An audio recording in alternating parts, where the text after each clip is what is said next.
Hi, and welcome back to PGTV. What may have once been deemed the unthinkable has become reality, and it is lights out for the United States government. I'm Katie Beck, and today we're talking about what else but the shutdown showdown happening here in Washington. And because there seems to be plenty of political blame to go around, we thought we'd sit down with two of our strategists from both sides of the aisle to talk about the politics behind how we got here and where it's all heading. So please join me in welcoming A.J. Jones, former policy director for the Assistant Democratic Leader and then House Majority Whip, Mr. Jim Clyburn, and Randall Gerard, active member of the Republican Governors Association and former aide to Senator John McCain. Welcome, guys. Thanks to you both for being here. Thank you, Katie. So let's just start with the basics. You've both been in Washington a long time. You've been on the Hill a long time. You've seen a lot. But I'm not sure anyone has seen this level of dysfunction. Can you both lay out from your different political perspectives all the forces at play here that have brought us to this point? And is what we're seeing less temporary gridlock and more of a new reality that we just need to get used to? I definitely think it's a new reality, Katie. I think there are four issues that one has to consider. I think first, the fact is the House and Senate have turned over tremendously in the last four Congresses. In fact, the average turnover rate in the House is actually 16.7%. What that effectively means is that any given turnover year, there's about 20% of new members coming into the body. I think secondly, look at the people who currently are there. Many of them have came, if you will, to the Congress at a time when the Congress was either in crisis or have had legislate in crisis. And so therefore, Congress has really never had an opportunity to actually legislate what I would call in a proactive manner, to be thinking about issues that it wants to make the country more competitive. It's been focusing much more about how do we, if you will, stop one crisis from collapsing on top of another. I think third, though, is that there's been a shift in terms of the way in which parties relate to each other.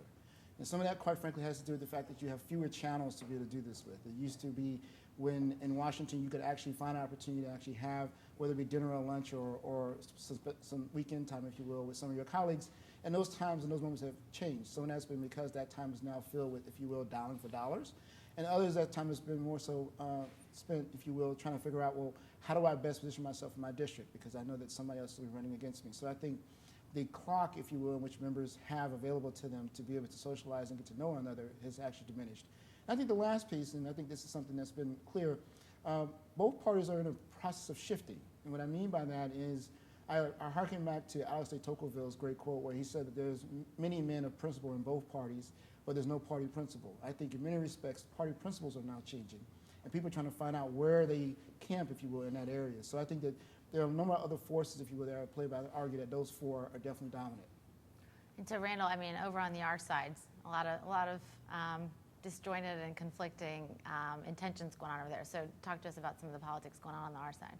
Well, I definitely agree with my colleague AJ on there have been a lot of new members coming in. And I think a lot of these new members came to Washington knowing that the government was the problem. And their idea of compromise is giving up. They came here to focus on the government being the problem, not finding the solution. I still think there are many members in the Republican Party that are here to find a solution, but there is a segment of the new last two cycles of classes of Republicans in the House that view government as the problem, and a solution will just exacerbate the problems. I also think the power structure within the committees has changed. There's new mediums for members to get their views out there. Those can be social media. You don't need the gavel now to fundraise, to network. New mediums have allowed them to grab the spotlight that was previously only held by Republican leadership, committee chairs, the national party. And these new mediums have allowed members to really harness power that was never there. And House Republican leadership and the Democratic leadership, to some degree, have not really figured out how to corral these new voices. And so, and I want to get back to that in a little bit, but you know, it's not as if what we're seeing is entirely unprecedented. We saw the government shut down in the late 90s with President Clinton and watched his epic battles with Newt Gingrich. So, you know, but what, if anything, is different, and can we look to any lessons from the past in this situation for cues on how to move forward and get out of this mess?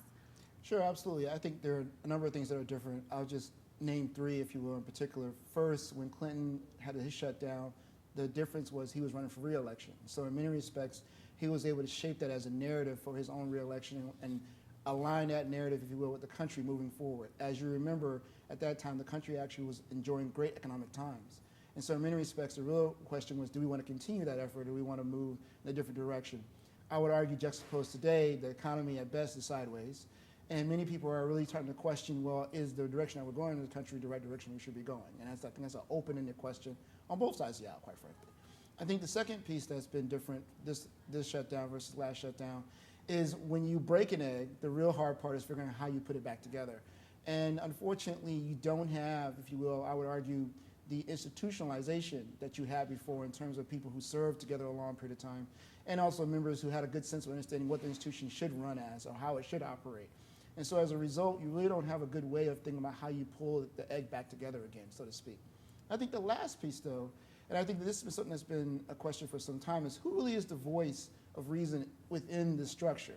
And all intents and purposes, both parties have their own positions and their own rights and thoughts about this, but the real question is, where does the voice of reason rise from?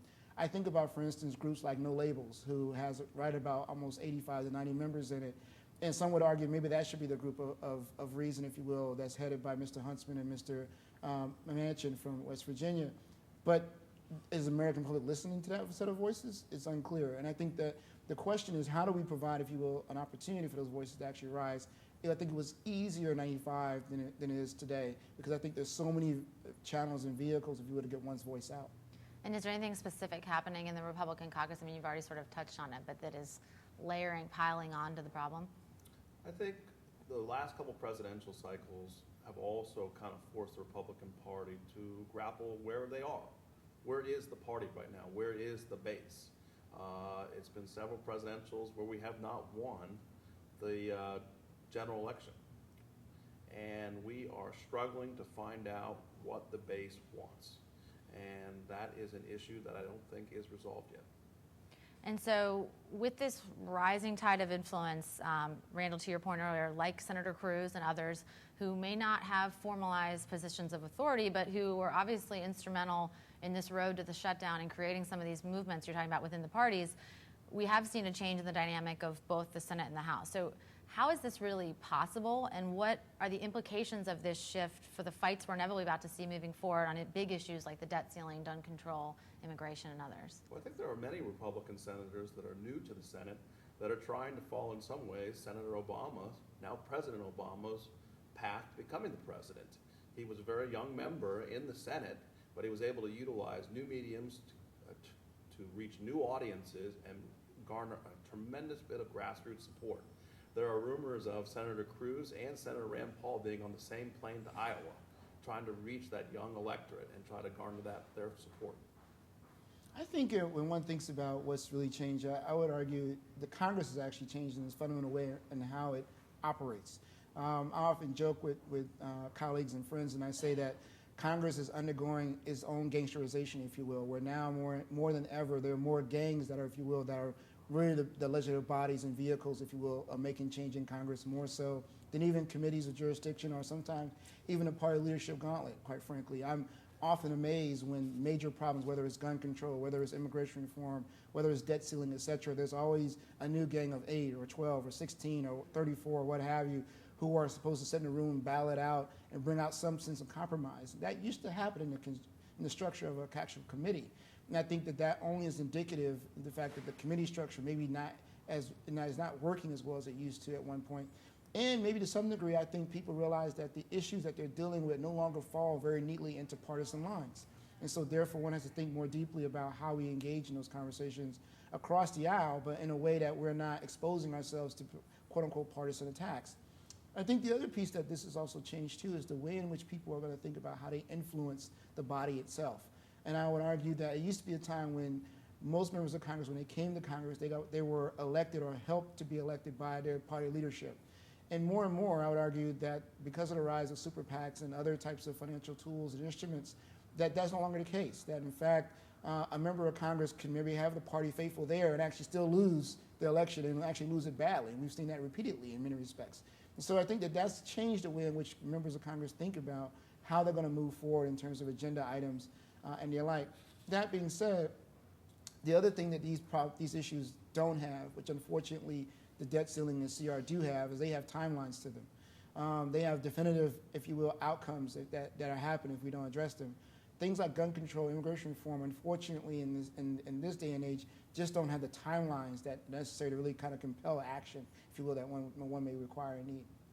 Well, and so AJ kind of touched on, that was going to be my next question. You know, for those of us that have been following the pundits, talk always turns to campaign finance and fundraising. So, Randall, I mean, how much of a role do you think this has played in facilitating some of this mess? I don't think it can be underestimated. There are single-issue PACs, there are super PACs that previous showdowns didn't have to navigate. There are Boston billionaires that all they focus on is anti-Keystone.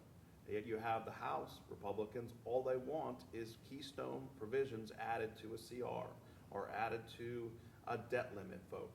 So it's amazing that single issues now have generated millions, tens of millions of dollars of support or opposition that have completely changed the dynamics of how this town operates. You can previously look at battles where a trade association will be able to carry the day. Now you look at issues where a single person can fight this battle. Wow. So, you know, despite some of the potentially bleak outlook, you know, where do we go from here? What should we expect next in the coming days and weeks? And how do some of these competing political agendas between Speaker Boehner, his caucus, Leader Reid, and even the president come together and strike a balance as these negotiations continue to heat up? Well, I think a number of things are going to wind up coming out. First is you're going to see both party leadership structures really think very deeply about who their coalitions are for re-election. Let us be clear, there are two elections that a party leader has to think about. One is their own re-election, which usually is pretty much safe. But the real volatile one is the question among their caucus and their peers. And that's where much of what the piecemeal negotiations are going to be about going forward are really going to be, if you will, sorting through how do I pull together certain blocks of my party or my caucus, if you will, to be in alignment with where I am and who I am and what I need for them in terms of my own re-election to be a party leader in the next term. I think the second thing you're going to find, if you will, is a different relatability to the president. And all intents and purposes, some would say the president's political capital in some of these issues will start to wane as the 2014 elections start to pick up, and more importantly, as we start to head into the 2016 elections. And so the real question will be who will be the voice internally within the party. And I think many of those who will be rewarded will be seen as the new voices in the party to some degree. And I think the last piece in terms of what's to come next is I do think this idea of coalition government is going to continue to be with us for some time. And the real strategy, the real winning strategies in Washington will be those who can figure out how do you pull a coalition together of like-minded individuals who people may have never heard of or thought to reach out to and actually be able to move an agenda for. And I would argue that's the key to success going forward for the next 20 years. And Randall, should we sit down and get comfortable? Are we going to be potentially in this shutdown for the duration? I think we're clearly in a shutdown situation at least until the Treasury has marked the date of October 17th. I think until we get closer to that date, parties will keep bickering, and I don't think a solution is in sight. The pressure will mount for both sides to come to a compromise, but I'm not seeing one just yet. All right. Well, you heard it here first. Thanks so much to you both for being here. We appreciate your wisdom. Thank you. And for more updates and insights as all the drama continues to unfold on Capitol Hill, keep your eyes on the PG pipeline.